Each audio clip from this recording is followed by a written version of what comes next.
Hello everyone, Matt Thompson with you here on AFL.com.au. Well, we begin with some sad news this Thursday out of the Carlton Football Club. 24-year-old recruit Sam Rowe facing a battle with testicular cancer. He's now facing weeks of chemotherapy. Of course, he was recruited by the Blues in the national draft last year. Previously a rookie-listed player at the Sydney Swans. He'd also spent a few years playing with great success at Norwood in the Sandful. But now he has a new battle in his life. There is no doubt about that. The whole footy world is with him. He told his teammates of the news in what we understand was quite an emotional address, and then his coach Brett Ratton shared the news with the rest of the footy world.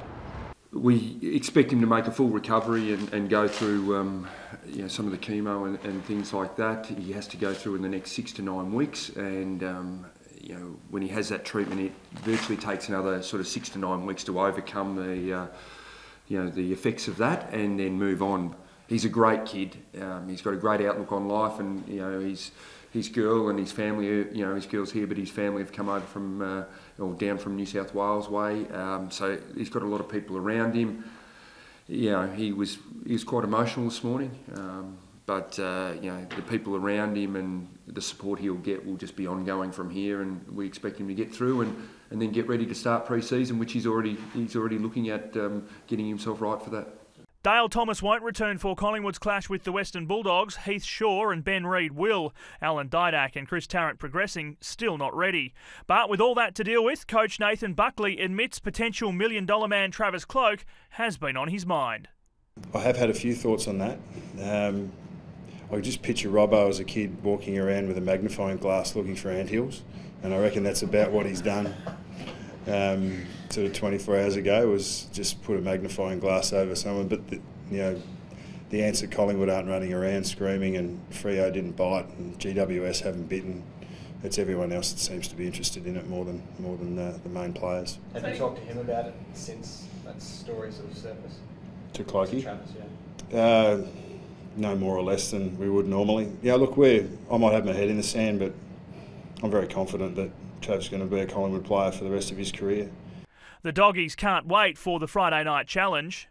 Against Collingwood, big crowd, Friday night, our home game, it's sort of, there's none better. It's very important, but important for them. They want to come, enjoy football as we all do, and important that we play well, and the more that are there to witness it, the better.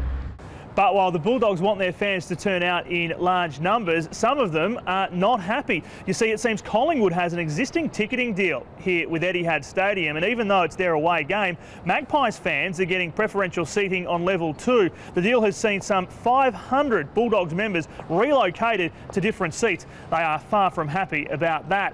Now, the other talking point for this match, of course, is Rodney Eade. The former Bulldogs coach is now wearing black and white.